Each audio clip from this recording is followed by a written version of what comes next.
Okay, Roger, I think we can get started. Can you get us? All right. Thanks. Good afternoon, everybody. My name is Roger Morton, and I am the Director of Transportation Services for the City and County of Honolulu.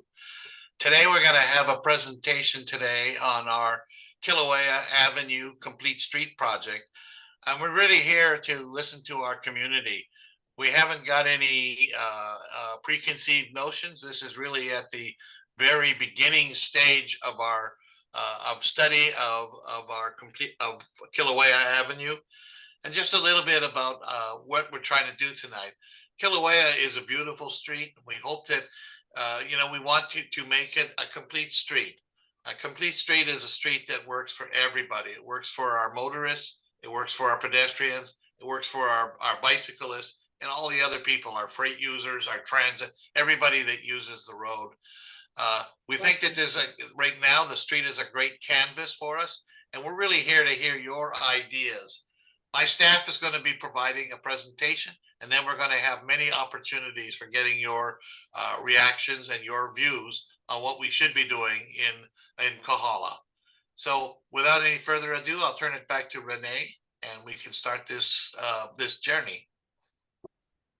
So thank you, Director Morton. Thanks for getting us started here. My name is Renee Espio. I'm the Complete Streets Administrator for City and County of Honolulu. And I am joined here tonight by a number of folks from our city team, but in particular, the folks that have this sort of background behind me with the image of the street are going to be helping facilitate discussion a little bit later. So if you have any questions, feel free to reach out to them. All right, let's do some housekeeping first before we get going.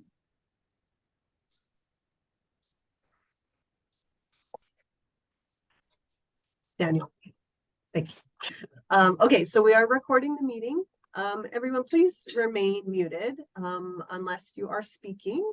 And we're probably going to just, in the interest of time, kind of go through the presentation. We've got some polling, and then we'll do some breakout groups and smaller discussions at the end so people can speak openly and freely, and we can respect everybody's time. But during the main presentations, please feel free to use the chat function. If you have questions or comments, we will be saving the chat, and we can also have our team kind of respond to questions as they come up. But we'd really do ask everyone, please, just to be respectful and to behave. I know we've all heard all kinds of stories about things going kind of awry on virtual meetings, but we find this a really effective way to reach a lot of people while you guys are probably at home having dinner, doing dishes or whatever. So we'll carry on this way. Okay, next slide. Okay, very quickly, we are going to do some polling questions. They will pop up, and you can very simply just sort of choose your response. We do have other for a lot of the questions. If you want to clarify there, please type your other response into the chat, and we'll record it that way. And then, like I said, we'll have breakout groups at the end, hopefully for about 20-30 minutes or so. And we hope to wrap up by 7:30 and send everybody on their way.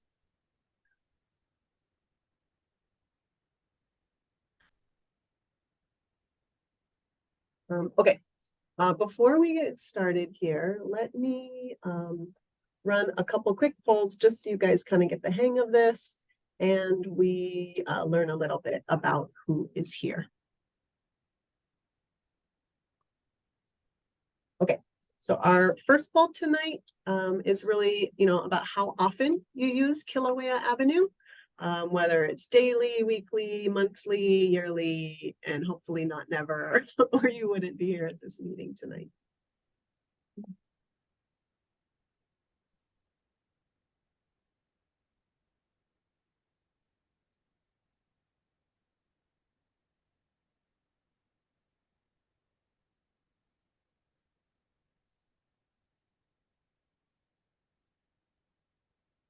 Are you guys seeing the poll? I'm not seeing any responses coming in. I do see responses. Why am I not seeing responses?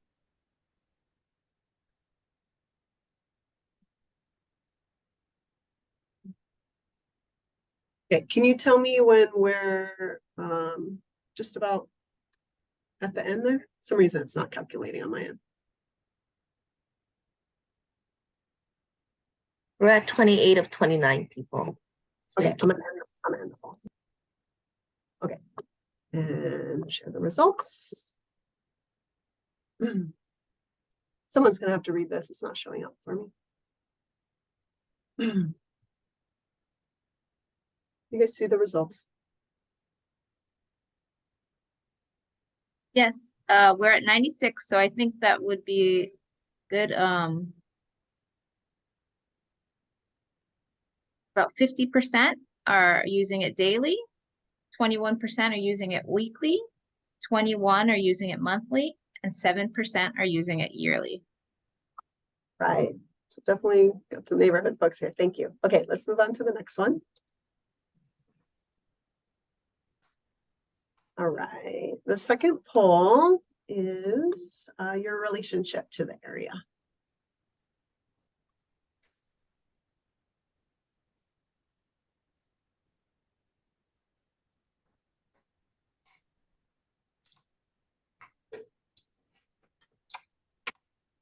And Yamato, let me know when we're about done and then read out the results. Okay, 100% answered here. So we have 48% have said I live there, 28% work or study there, 3% have kids who go to school there, 45% shop or play there, and 14% have said other. If you'd like to include your other in the chat, please do so. All right, and one more.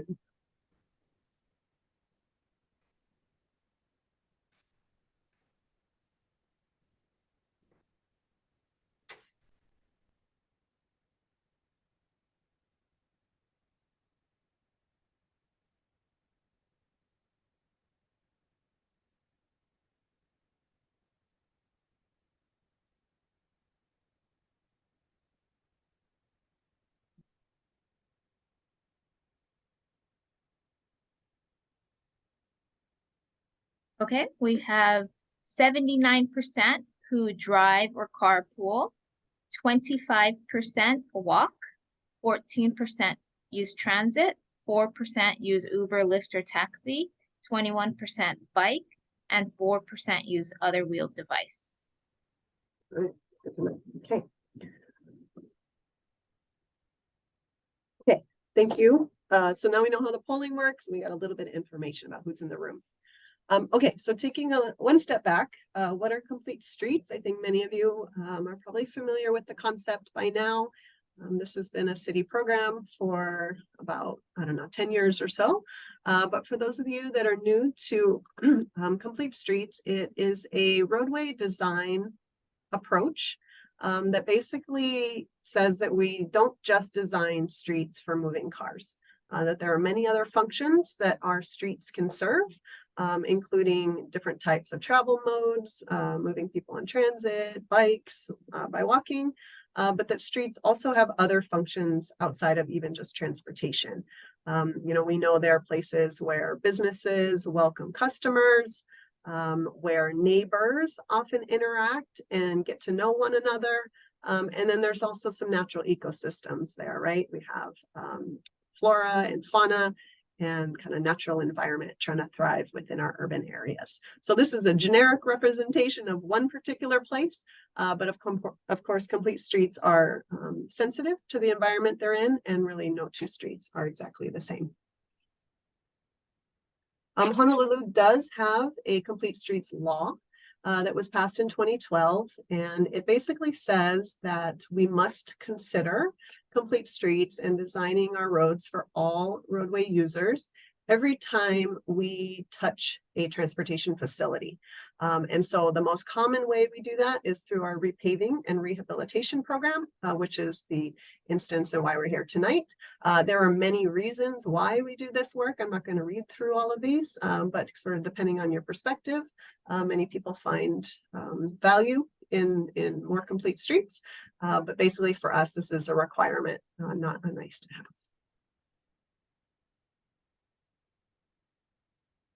Next slide, please. Okay, so here's the reason that we've brought you guys here tonight. We do have an upcoming rehabilitation of streets project. Our Department of Design and Construction is starting design on this project. You can see the streets in green are all going to be a part of that project. You know, in past decades, we would have basically just resurfaced the driving area and kind of put the road back the same way that it was. But since we've passed our complete streets law, we now say, okay, we need to go and make sure we're putting it back in the best format, in the way the community wants it, and in the safest way for the people that use those streets.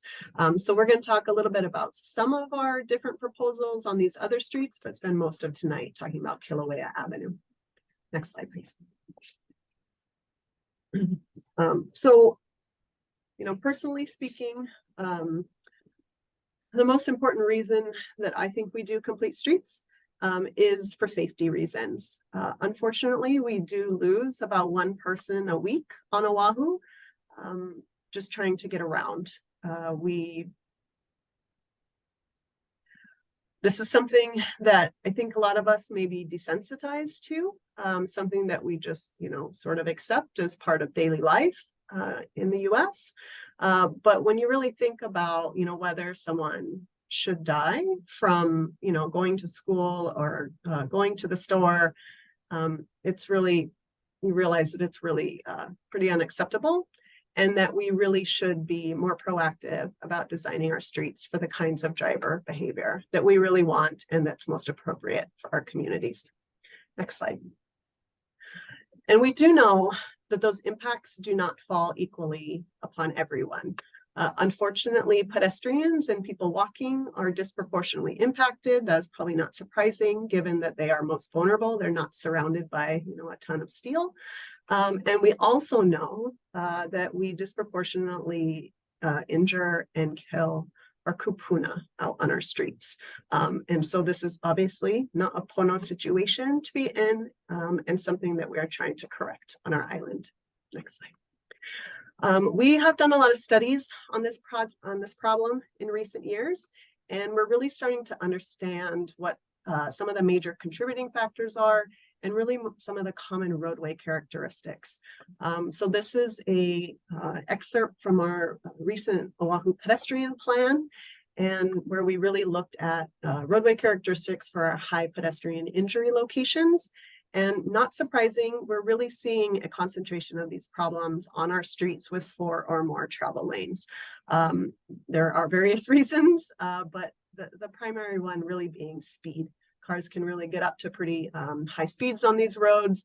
If you have a heavy foot, you have fully opportunity to kind of swerve in and out of cars and pass and really set the pace that you want to go at. We also, you know, we have issues at signalized intersections, but we also have issues at uncontrolled crossings too, which are where you have a crosswalk with no traffic light or stop sign. And we have both of those conditions. I have all of these conditions along Kilauea. So we'll talk about that more tonight and how we can remedy that. So how do we create safe streets for everyone? In my mind, I've kind of distilled it down to 2 main approaches. One, you have to provide dedicated and protective space for people who are not driving. So sidewalks and bike lanes, for example. And then secondly, you have to limit the opportunities for speeding in case there are, you know, interactions and crashes. You know, humans are human, they do make mistakes. You really want to sort of lower the stakes of those incidents. And the best way to do that is really just to bring down the travel speeds for vehicles in the corridor. I'm sure many of you have seen this graphic before, that if you're hit at a car, if you're walking and you're hit by a car going 20 miles per hour, you've got about a 90% chance of survival. If that car is going about twice that rate, that drops to about a 10% chance of survival. So this is not a direct relationship, it's an exponential relationship with speed. A couple other things to consider with speed. The graphic on the left shows your field of vision when you're driving at different speeds. So obviously, if you're going pretty slow, you know, you can see people on the sides of the roads kind of waiting to cross. You can see activity happening. Whereas if you're going, you know, 30 miles per hour, you're moving pretty fast and all you can really focus on is what's right in front of you. So that's one reason why speed also comes into play. And then the graphic on the right also shows your stopping and reaction time, right? So if you're going 20 miles per hour, you got to think, okay, there's someone in the road, your brain, right, triggers your foot to step on the brake, and you take about 60 feet or so to stop. More than likely, you're going to stop in time. If you're going faster than that, obviously your reaction time is a bit slower because you're probably focused on something else. And then your braking time is significantly longer. And unfortunately, you may not be able to brake in time. Next slide. Okay, I'm going to present a few kind of generic tools that we're going to present later in the presentation for specific areas. The first one I want to talk about is a 4-to-3 lane conversion. Some people call this a road diet. Other people don't like to diet, so they don't like that term. But basically it's taking this very common roadway layout shown on the left here, which is 4 travel lanes. We have roads all over the island like this. Those are our problem streets primarily. And then converting it to one way or one travel lane in each direction, and then providing a center left turn lane to get the left turns out of the way so that through vehicles can continue moving. And then when we go down to 3 lanes, we often have room left over for other uses. Typically, we will put in bike lanes with that extra room, but of course that depends on the street, right? If you had no sidewalks, you could use it for that. There are many benefits for this reconfiguration. This is a very common project type across the US right now. It reduces all kinds of vehicle crashes. There are fewer lanes for pedestrians to cross, so this greatly simplifies pedestrian movement. Like I said, you have space to do other amenities out on the street. Traffic calming is really important. As I was mentioning before, if you have a 4-lane cross section and you have someone who wants to go very fast, they can use this 4-lane cross section to basically weave in and out of cars and set the pace. When you have only one through travel lane, basically the slowest guy out on the road, which is probably typically me, sets the pace, and everybody else, has to kind of cruise along behind them. So this does have pretty significant traffic calming benefits, and we'll get into a couple examples here. So we have done this in different parts of the island. This is Kamehameha 4 Road up in Kilauea Valley. This is the previous configuration with four travel lanes. There are schools and parks and community facilities here, and traffic volumes that really don't require the 4 lanes. So I want to say, 6 years ago or so, we worked with the community, Hawaii Bicycling League, a number of others, the council member's office to do exactly this 4-to-3 conversion. And this is the after picture here. It works great for the community. There's probably some additional improvements we could make here and there, but the next slide actually shows the crash impacts. So there we go. We did it in 2015. You can see these are all the different crashes on the left from before the project. The little man shows pedestrian crashes, and then the little bike is one bike crash, and then each car is one vehicle crash. And then you can see the crashes in the green area on the right after the project. We have basically eliminated our vulnerable road user crashes and significantly reduced vehicle crashes as well. We have also done this in Salt Lake on Alanapunani Street. We have done this in Kailua on Keolu Drive. And all of those projects just work much better now than they did before. This doesn't completely solve the speeding issues, but it certainly does help and relatively low cost. Another issue along the corridor that we observed, and Daniel will go into a little more detail on, is vehicles making very fast turns, making right turns, making left turns, just sort of whipping around.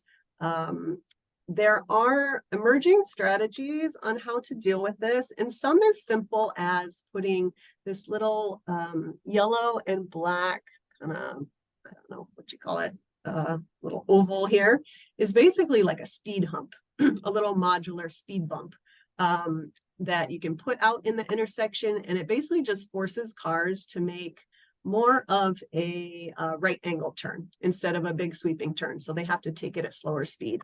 You can also put these near the corners to call them right turns. So these are some of the strategies we're looking at for the corridor. We are also going to talk a bit about pedestrian crossings. A big issue for us, actually a big issue just in general, are these multi-lane crosswalks with no traffic control, right? So these are uncontrolled. There's no requirement that there's no stop sign there. There's no traffic light. So it basically is on the driver to see the pedestrian and to stop. Unfortunately, as you can see on the left, what typically happens here is, say the car A here on the right will see the pedestrian. They will stop at the crosswalk. Car B can't see the pedestrian because car A is now blocking that person and they speed right through. This has happened to me, I know, many times, as well as others, and is something that we are trying to avoid on the corridor. So where we do have some uncontrolled crossings near Kaimuki Middle, we're trying to get those down to 1 lane in each direction so we don't have this, what we call multi-threat issue. Next slide. One strategy that can also help with crossings is refuge islands. It's not rocket science. I know you guys have seen this around, super effective. We do have at least one of these proposed. Curb extensions can also help. Here's a couple different examples at Top of the Hill, in Kaimuki, and then this kind of more quick build version that's by Old Stadium Park. And these basically kind of tighten up the pedestrian crossings, they slow vehicle turns, they shorten the crossing distance, and have lots of benefits. So something we might also want to consider for this very wide corridor. Okay, next section, I'm going to show you a few different kinds of bike lanes because we've got all kinds of different bike lanes options proposed tonight. You guys know probably regular bike lanes is just a line of paint, basically separating bicycles from vehicles. Not the most comfortable, definitely for bikers, but sometimes this is all the space that we have. The next higher up kind of quality of a bike lane is called a buffer bike lane. There, we typically have at least a few extra feet of space to put in basically like a striped buffer, just to provide a little more breathing room and a little margin of error between the drivers and the people using the bicycle facilities. Protected bike lanes take that buffered bike lane and they add a vertical element to it, basically trying to make people feel a bit more protected again, other than just with paint. And then finally, this is something we'll talk a lot about tonight, is the idea of parking protected bike lanes. I'm sure you guys are familiar with this from South King Street, where we put the bike lane at the curb to make it most comfortable for people, and then put the parked cars, we moved them out next to the travel lane, so bikers don't have to squeeze between parked cars and moving vehicles. However, when you do have a lot of driveways, what happens is you are not able to provide the same amount of parking that you can at the curb out floating between the bike lane and the travel lane. So there are reductions in parking supply when you do this strategy, and we've quantified those for that alternative for Kilauea, and we'll share that with you guys tonight. And then the final concept that is very different and innovative for us, but something that we have learned from one of our peer cities on the continent, is this idea of sort of a frontage bike parking lane. And there you don't create kind of a dedicated bike lane, you don't move the parking around, you leave the parking at the curb, and you provide a barrier basically along most of the length of the block. And then you provide entrances at the beginning and an exit at the end of the block. And that space back there is shared for people parking, people riding bikes, trash pickup, etc.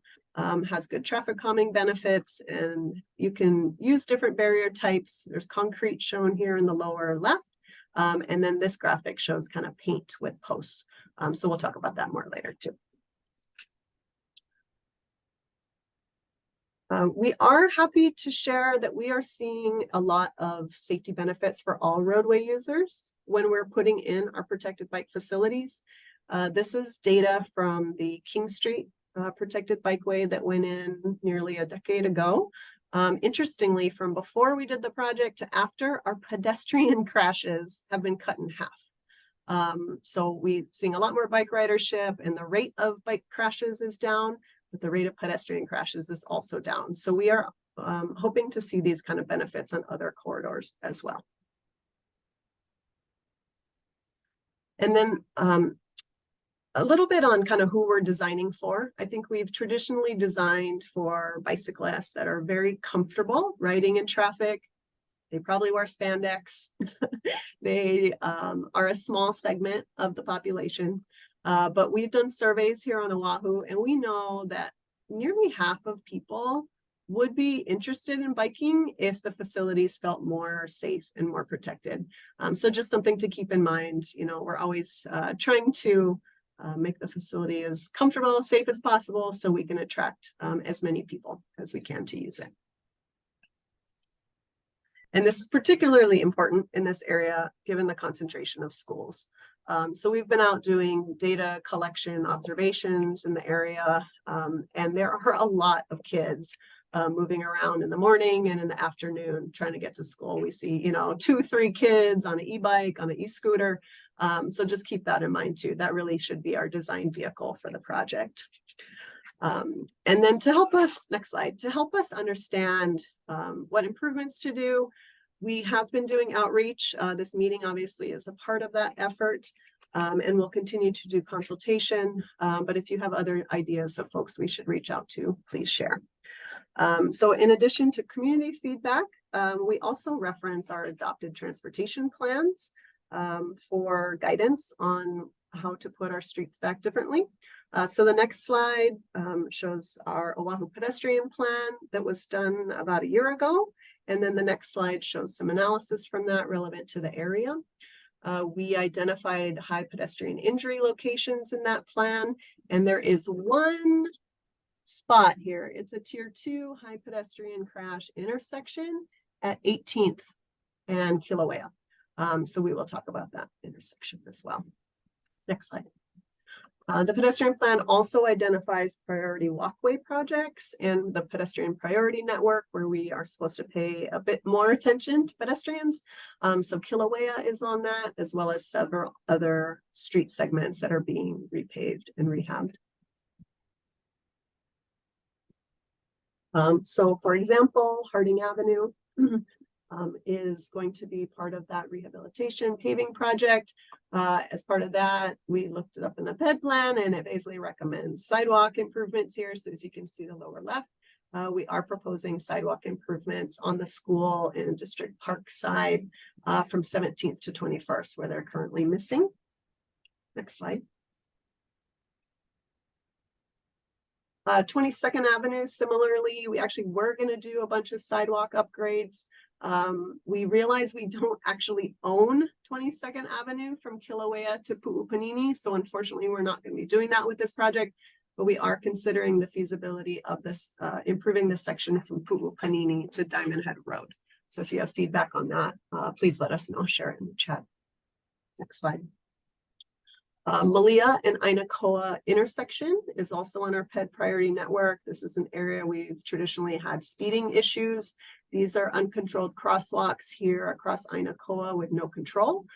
So next slide shows a couple of the options that we're considering there, including raised crosswalks, maybe pedestrian refuge islands on either approach. We had previously proposed a roundabout for that location years ago, but it was rejected by the neighborhood board. So we are not pursuing that at this time. The 22nd Avenue is privately owned. There are a lot of street segments that we pave, but by ordinance we cannot improve because they're not actually owned by the city, interestingly enough. We also have a great bike plan that we reference when we have projects like this. And it shows, you see Kilauea Avenue here, this long purple dashed line is most of what we'll talk about the rest of the meeting. And then these other lines show other recommendations. So as part of that, we are on the next slide, going to be upgrading our 18th Avenue bike lane. which currently does not have any buffer, but it's a very wide street. So we're going to be adding, hopefully see here lower left, a nice striped buffer there. We still need the bus to go over it, so we can't put anything vertical in it, but that will be part of the project. Next slide. All right, so that brings us to Kilauea Avenue. At this point, I'm going to turn it over to my colleague, Daniel Alexander. He is with our regional planning branch, and he is a complete streets and vision zero planner for the city. But first, I'm going to run a couple polls on Kilauea.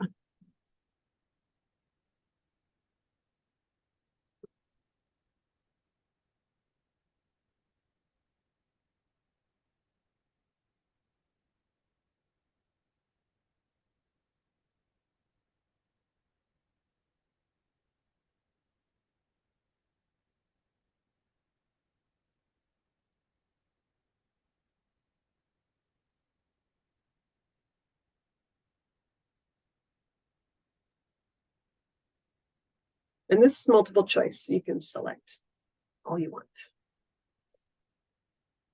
Or let us know if there's something we forgot about.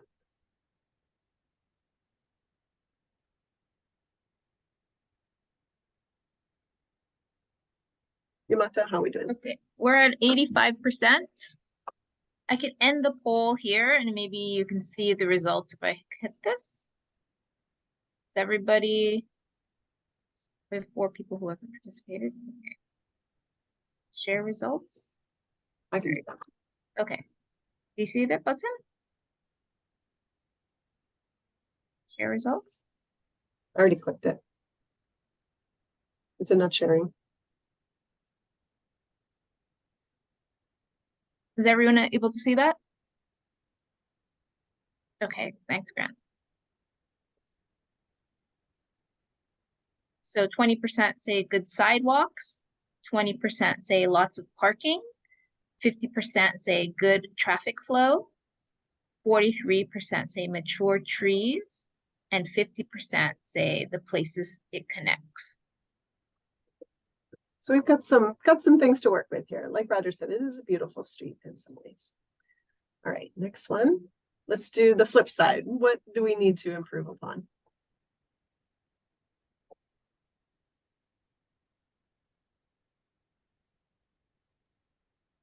So the question is, what do you like least about Kilauea Avenue? And you can pick multiple answers.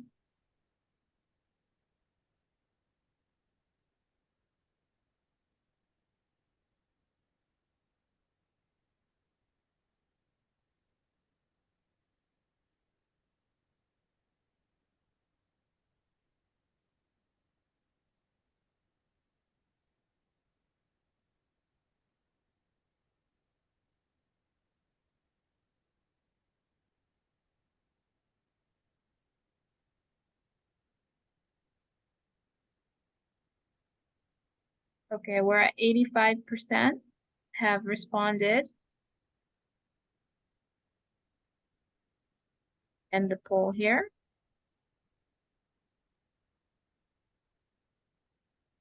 So 72% have said speeding vehicles.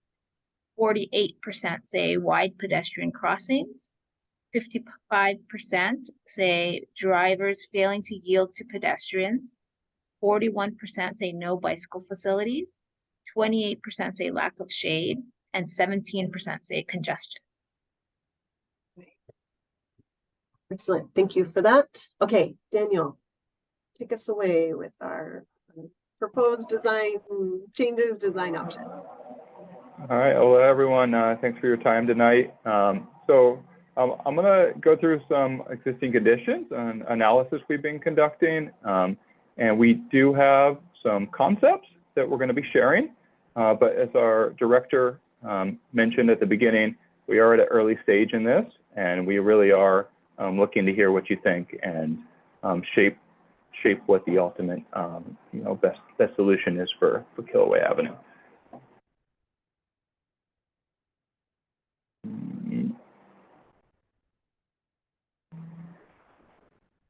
Okay, so here's some kind of headline stats. We'll dig into into more detail as we're going forward. But we've done speed studies at multiple points along the corridor, and we've routinely recorded a small number of vehicles going as high as 65 to 70, which obviously is a very dangerous speed in such an environment. The traffic varies significantly along the corridor. Around the mall area, it's around 20,000 vehicles a day, and then it drops significantly as you go south of Kilauea Avenue, and it gets down to around 10,000 vehicles a day. There's a lot of students in the corridor. You see there are nearly 8,000. And tragically, in the 5 years we looked at, there was one fatality on this section as well. And it's a pretty wide street.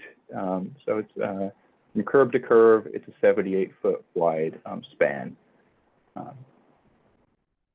So I'll just start off with a safety analysis. So these are in the vicinity of our project area. So you see, we had over the 6-year period we looked at for this, we had 51 injuries, and most of these were minor injuries. And you see, it's affecting all modes. The lion's share of them are people and motor vehicles, but also quite a few of the other modes. And then when you look at serious injuries, those that are basically taken away in an ambulance, probably have something really bad happen and life-changing perhaps, it's 5 that occurred in this period. And 2 of them are motorcycle or moped, 2 pedestrian, and 1 was a bicyclist. And then for fatalities, there was 1 pedestrian. And I'll get into a little more detail on those in a second. So a way to visualize the safety issues as they relate to pedestrians and bicyclists, we created this map as part of our Vision Zero project. And you can see Kilauea Avenue here on the pedestrian side. And basically, the darker the line, the worse it is. So you see kind of, from the Pueo towards the mall is bad, and then it picks up again as you approach kind of the key middle. And you see a relatively similar model for bicyclists as well. So here's some mapping of all those injuries I just mentioned, the 51. And in terms of the fatality, that was at the intersection with Makaiva Street. And then the serious injuries occurred at 4 other intersections, the intersection of 18th Avenue, Elapayo Street, and also Waialae Avenue and Pahoa Avenue. And we dug in and did a lot of analysis on these. So 4 of those, 1 of the fatalities and 3 of the serious injuries are on the section where we're actually going to be making changes. Where, the other 2 were on the cross street primarily. So a little more details on those. One just thing to highlight, all of them involved what we call a permissive left turn. So motorists had the opportunity to make a left. They didn't have a left arrow or a controlled light, but they needed to yield to vehicles approaching from the opposite direction and pedestrians, and all of them involved a failure to yield for the left turning vehicle. So 2 of them were at the 18th Avenue intersection and involved pedestrians. They were actually very similar incidents. And the one at Elapayo involved a moped going in one direction, and the vehicle turned left, failed to see the moped. And then the fatality was a pedestrian crossing Kilauea Avenue at Makaiva Street, and a motorist turning left out of the mall and failed to see the pedestrian and struck and killed them. So I mentioned, we've talked the importance of speed. So we did look at speed along this corridor pretty extensively. We measured it in 4 different locations. And what's shown there is the 95th percentile speed. And that's a technical way for saying 5% of the vehicles are going at or above this speed. So, not the norm, but a sizable percentage are going at the speed or above. So you see, in the mall and then by Kahala Elementary, it's 35, which is quite fast. And then as you approach 22nd, where the street really widens out and the volumes decrease, it was as high as 39. And then up between 18th and 19th, it was 37 miles an hour. So, the diagram that Renee showed earlier about the relationship, clearly a pedestrian getting hit at any of these is going to have a pretty dim shot of survival. So we did, and one of our ideas is to establish a 25-mile-an-hour speed limit across the entire corridor. It's something that we've been looking at a lot of our Complete Streets projects. We know the speed limit alone will not solve it, but it does set the tone for what the acceptable speed is for the street. I think with this, Renee is gonna jump in and give you a poll to see your thoughts on it.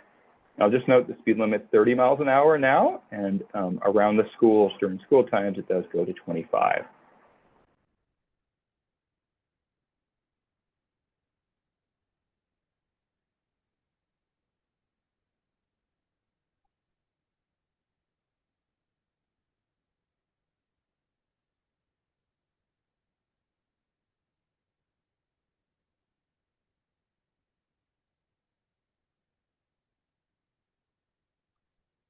Okay, we currently have 85% of the participants taking the poll, so I'm going to end it here.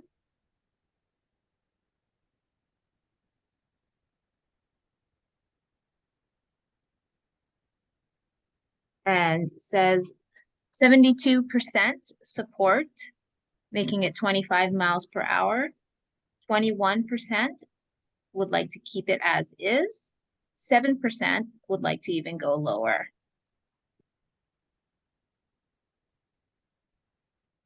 Thanks, Yamato. Good to hear everyone's thoughts on that.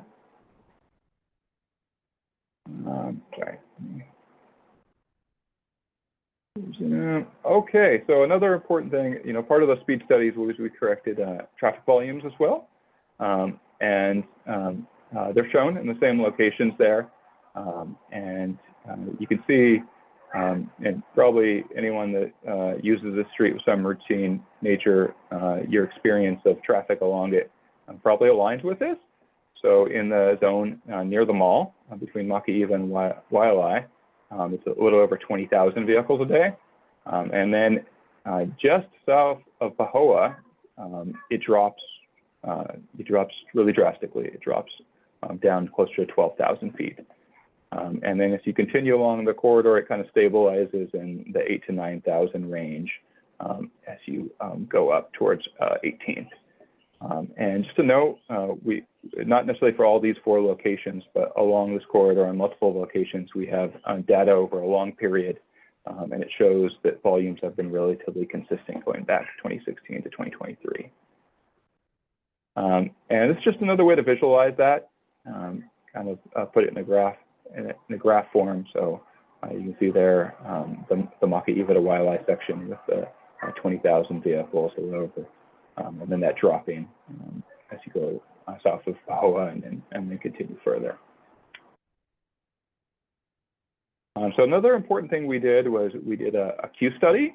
So essentially queue is a word for the line of vehicles at a traffic signal.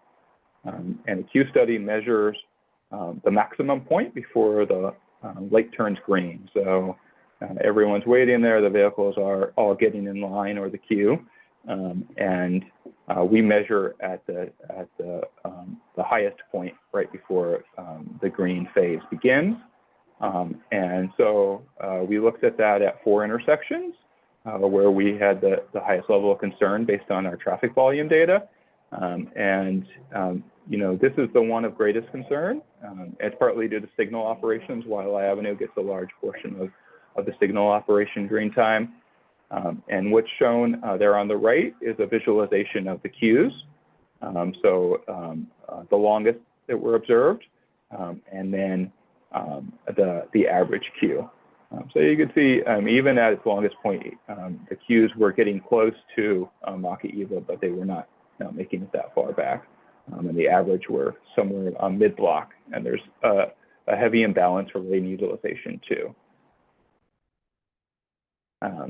And so moving south a little bit to the intersection with Makaiva Street, same methods. The queues here are significantly shorter. You see there, they're extending at their longest back to the kind of McDonald's Bank of Hawaii access into the mall.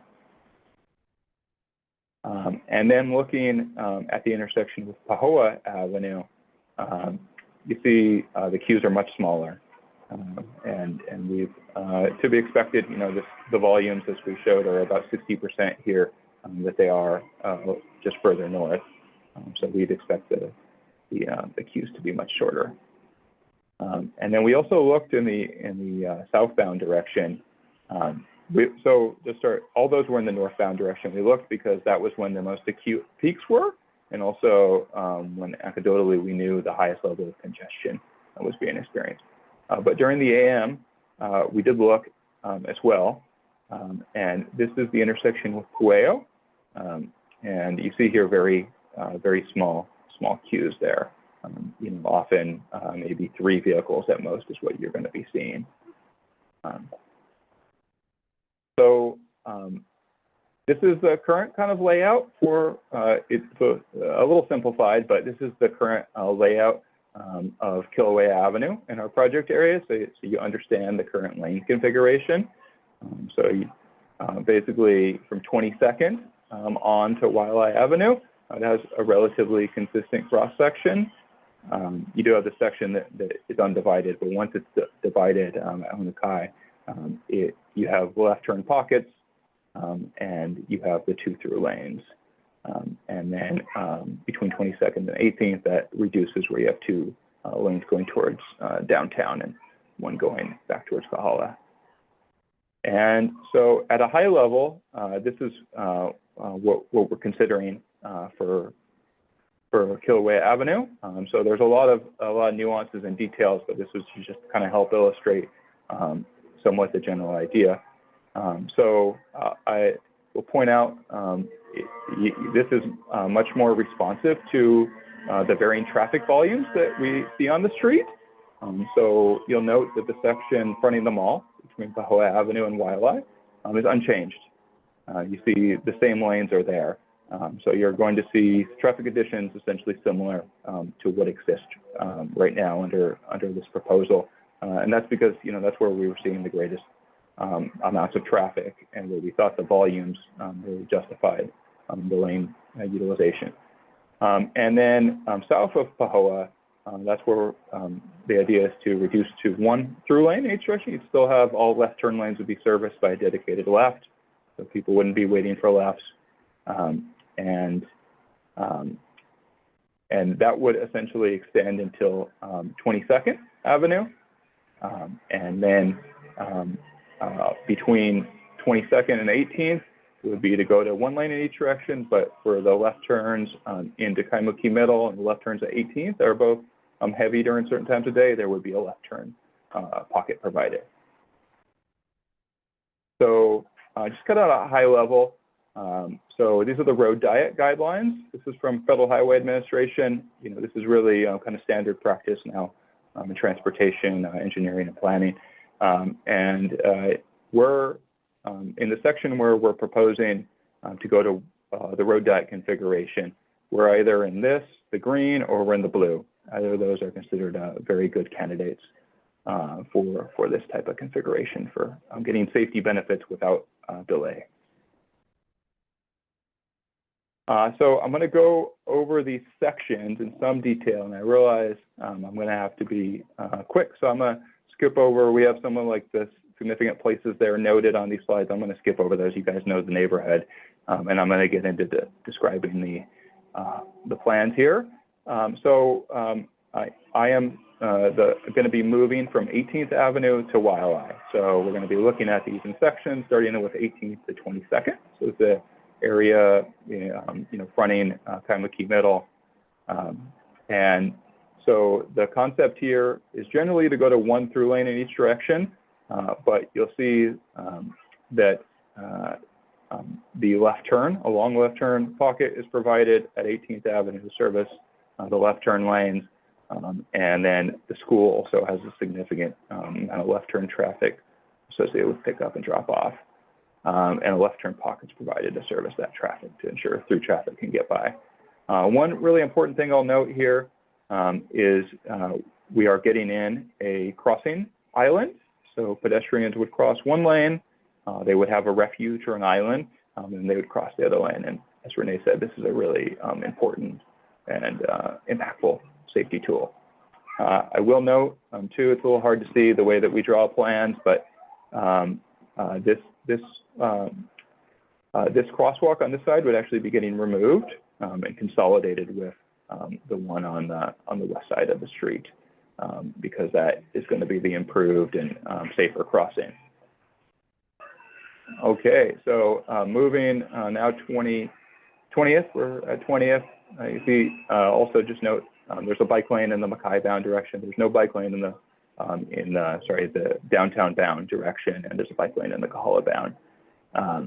There's not enough room for everything to fit there, but there's enough room for one bike lane with the 2 lanes. And then starting at 20th, between 20th and 22nd, we go to a 2-lane configuration. So there's minimal lefts in this area, so we don't need the left turn lane to service it.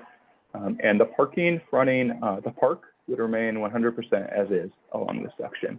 And we know that certain times a day, that parking can be heavily used by park users. And this is extending up to the 22nd Avenue intersection here. And I'll discuss the next section in some detail, but I think I've got a little more details here as well. So we did do parking studies, part of our data analysis. So we looked at existing parking, and then we looked at what the utilization was during certain times of day.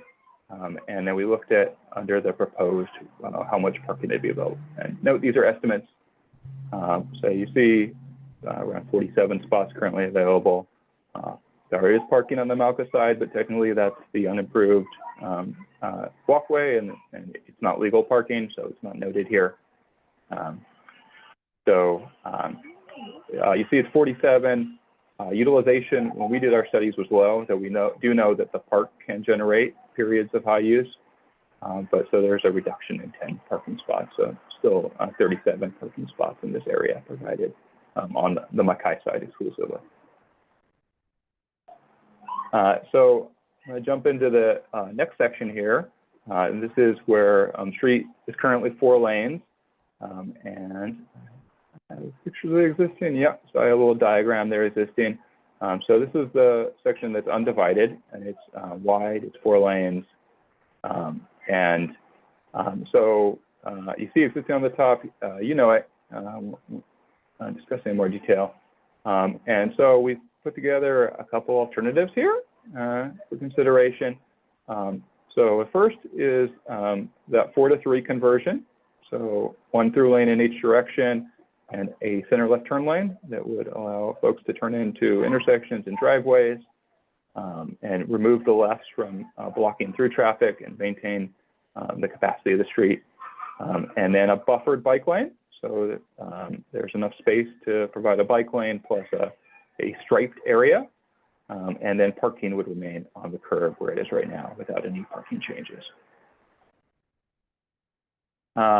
So these are a couple images of buffered bike lanes. They're both from Hamakua Drive and Kailua. Okay, so another alternative here is the parking protected bike lane. So, you know, the vehicular travel lanes are the same.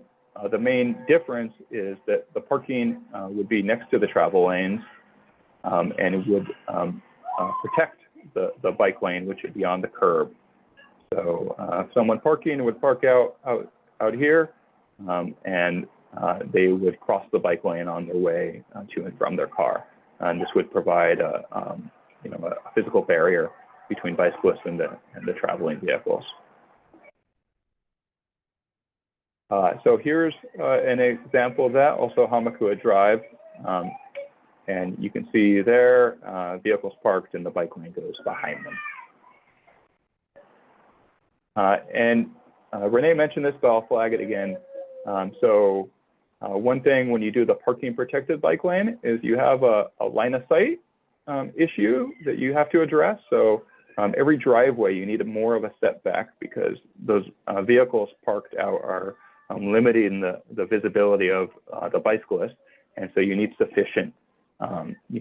sufficient setback, which is a little more than the standard setback for visibility for motorists going in and out of driveways. But so that leads to some reduction in parking. So you see the totals there. Essentially the buffered bike lane alternative has no parking changes. And then you do lose some of that parking when you go to the parking protected bike lane. When we do our utilization studies, there still would be ample parking even with the reduced amount along this section. So Renee, you gonna jump in? Yeah, I'm gonna launch a poll. I know this is pretty technical. So let me launch this poll, kind of talk you guys through it a bit. So again, this is just kind of initial reaction to some of the design options that we're considering there. Buffered bike lanes are, again, kind of a traditional bike lane between parked vehicles and moving traffic with a little bit of buffer. The parking protected does sacrifice some parking, but is obviously more comfortable for people who are, you know, maybe our youth and bikers like me who are a little bit terrified out on the street. So both have benefits, pluses and minuses, and some different trade-offs.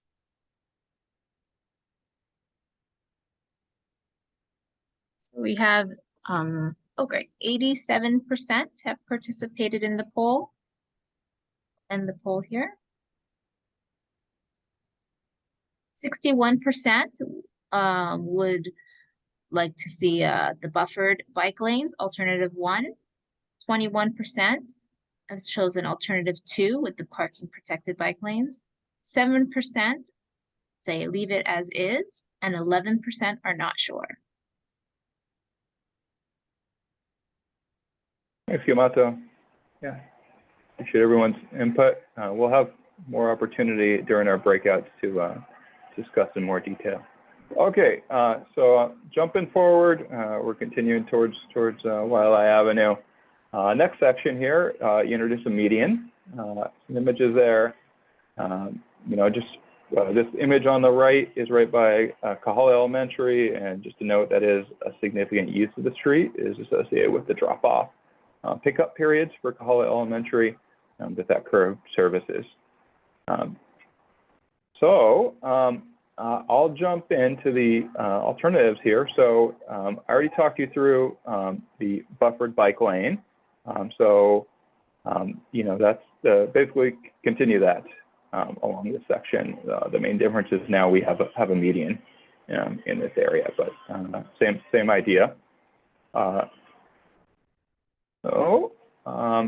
But we have a little AI generated visualization. One of our team members, Kaylin, learned a little bit how to do visualizations with AI. And so it's just for conceptual purposes, this is just to kind of illustrate what we're thinking. So you see what the buffered bike lane will look like. You basically have paint, that creates some space between the travel lane and the bikeway, and then the cars are on the other side. The bikes are in between. Next alternative, again, it's the parking protected bike lane. I'll just note one advantage in this area is particularly along the block fronting Kahala Elementary, there's almost no driveway, so the parking impacts along at least that block are minor associated with parking protected lane. And there's a couple more images of it, we also have visualization here. You can see that again, just illustrative purposes.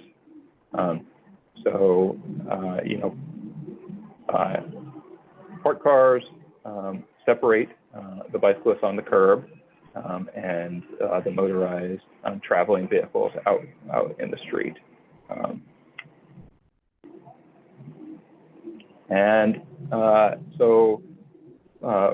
For this section, we did look at kind of a inventive concept that is being used in San Jose, California, and that's this idea of a frontage lane. And essentially vehicles need to enter at the beginning of the block if they want to access the parking or a driveway. And so people would need to learn this, and they would enter at the front of their block. That'd be a small number of vehicles because it'd be only those accessing the curb on that side or a driveway along that block face. And it would be a shared environment with bikes and peds, but it would be low traffic and low speed. And some of the advantages of this is that it has minimal parking impact. It also has a large traffic calming benefit. I didn't really mention, but that's one of the kind of disadvantages of buffered bike lanes, is because you still have a lot of physical space, even though there's paint in it. You have a lot of physical space available for motorists, and some, just the presence of that space means it's really easy to operate at whatever speed you want. But it also provides the opportunity for poorly behaved motorists to use that to pass slower motorists. And the extent to which you have vertical elements out there, either parked cars or a vertical separation, you really eliminate those issues. Just remind you, Renee shared this slide earlier, but this is what that frontage lane looks like. Again, it's pretty, it's different, but something we wanted to bring up as a potential idea here. So motorists would, if you wanted to get to the parking or you wanted to get to your driveway on the side of the block, you would enter at the start of the block, and then at the end you'd have to depart, and in between it would be shared with bicyclists. So looking at the parking along this section, so you can see there's quite a lot of existing parking, particularly in relation to the utilization. There's about 10 times as much parking out there as there is being used. And alternative one, buffered bike lane, no parking impact. Alternative two, as I mentioned, because there's more limited driveways in this section, the relative impact on parking is smaller, so you still have 104 spots in relation to the use. That means you'd have lots of parking available still. And the frontage lane, which has minor parking impacts kind of at the head and end of the block. So I think Renee is going to take over and jump into another poll. Yep. So same thing as previous block. We just have one more alternative for people to choose from.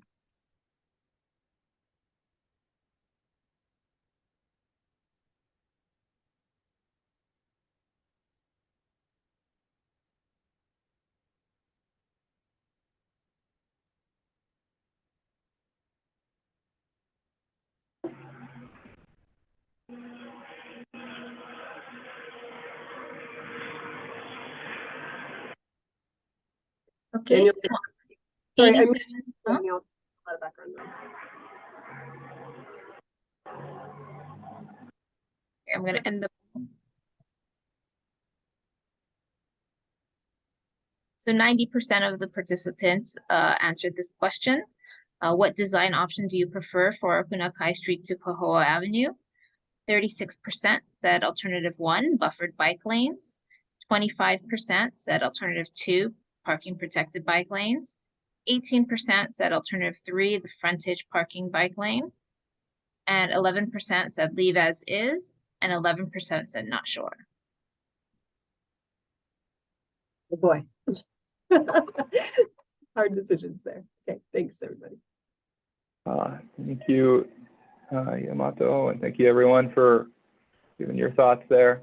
So moving forward, this is the last section. It's the most challenging section because it has the greatest traffic demands on it. So there's an image there. So I'll jump straight into the alternatives. So alternative 1, and is to provide protected bike lane. There's no parking. All these concepts are based on removing the parking in this section because the street will not support, there would be some traffic impacts associated with going to one through lane here. So all the alternatives we're considering involve 2 through traffic lanes in each direction. And so the space that's left over that can be worked with is the parking. But as you'll see later, it's actually relatively little because there's already extensive no parking zones along it. Yeah, so alternative 1 is a protected bike lane in the southbound direction going towards Kilauea Avenue.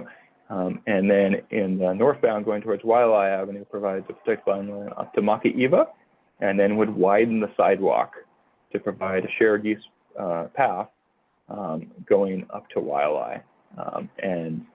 This would allow for us to continue to support the loading zone activity at the preschool on that area that is currently active, pick up and drop off for a period each day. There are some limits on widening. There are 2 large trees that we would be, of course, not wanting to impact.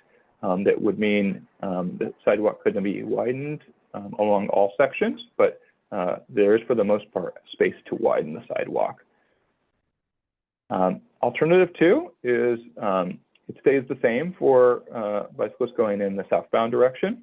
Bicyclists that were trying to continue on this section and go towards Hawaii Kai or areas further east would have a reroute. They would be signage that directed them to make a right on Pahoa Avenue, then Moho, and then Kilauea, and that would be the route. I should note that these would be bike route environments, so there would be kind of signage and sharrows. There wouldn't be any bike lanes on Pahoa or Moho accompanying this. Alternative 3, and this is kind of challenging. So it's similar to alternative 1, except the bikeway on the northbound direction extends all the way up to Kilauea Avenue, and then there would be limited loading activity allowed for the preschool. We understand their pickup and doing is about a half an hour, really concentrated in the morning and the afternoon, and there would be loading allowed in there. And if you might remember from the queues generally don't make it back to Eva. So if there were loading activity on the kind of the more south part of this block, it might create a little congestion, but it wouldn't necessarily impact the throughput at the Wailea intersection because the vehicles would get around and would have that additional lane to use. So parking impacts, as I mentioned, so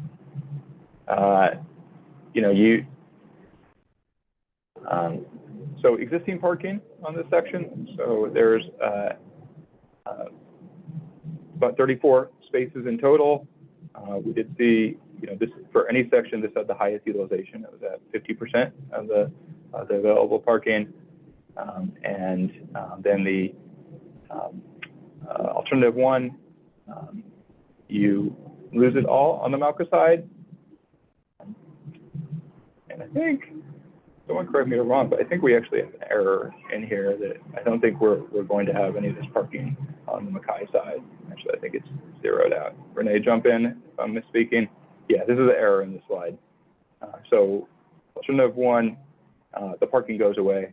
Alternative 2, this 14 would exist, but it would be loading zone during certain times of day to service the preschool. And then alternative 3, it goes away as well. So I think, sorry, we have another poll before we jump out into. Yep, so this is our last poll for tonight before we go into our discussion rooms.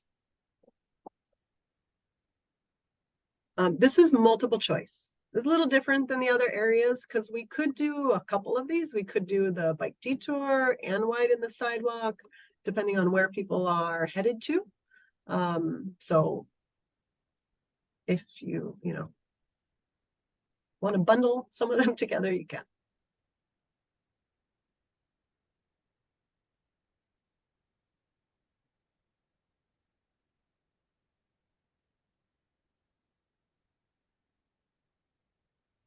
Okay, we're at 87, okay, 90%. Share the results. What design options do you prefer for the Makaiwa Street to Wailea Avenue? 39% said alternative 1, widen the Coco Head side sidewalk. 32% said alternative 2, route bicycles onto Pahoa. 21% said alternative 3, allow the preschool loading in the travel lane. 21% said to leave it as is, and 18% said not sure. Sorry, I could share this. Awesome. It's been great to hear everyone's feedback through the polls. And we're about to go into breakout groups where we can get more detailed feedback and discussion. Just kind of next steps, we will be posting all this information online, and we certainly welcome folks to reach out that couldn't be here. If you know anyone that would be interested in this, please, we will send an email out later, and please direct them. They can view this presentation online. We'll get it up tomorrow at some point, and they can send in their feedback either by sending us an email or calling us, and we're going to be reviewing all the input we receive and looking at what ideas are to move forward. And in terms of the walkway projects, so on 22nd Avenue, on Harding Avenue, we will do targeted outreach for those as well to the property owners. And so project design, so we're currently in the planning phase, and then next phase is design, where they kind of put everything down and make sure it actually works. And that's going to be growing through 2025. So we're still, we're like Director mentioned, we're still at the beginning of this project. And we'll be providing updates. If you aren't on our email list, I would encourage you to get on. And we send out a monthly newsletter, and we keep folks informed about what's happening on that. And we'll of course be updating the neighborhood board as well. So I think with that, we're gonna, unless Renee has more to share, I think we're ready to jump into breakout rooms. Yeah, hopefully I have better luck with this in the polling technology. So I'm going to stop recording, and we will put the video up on our YouTube in case anyone wants to watch it. So I'm gonna stop now.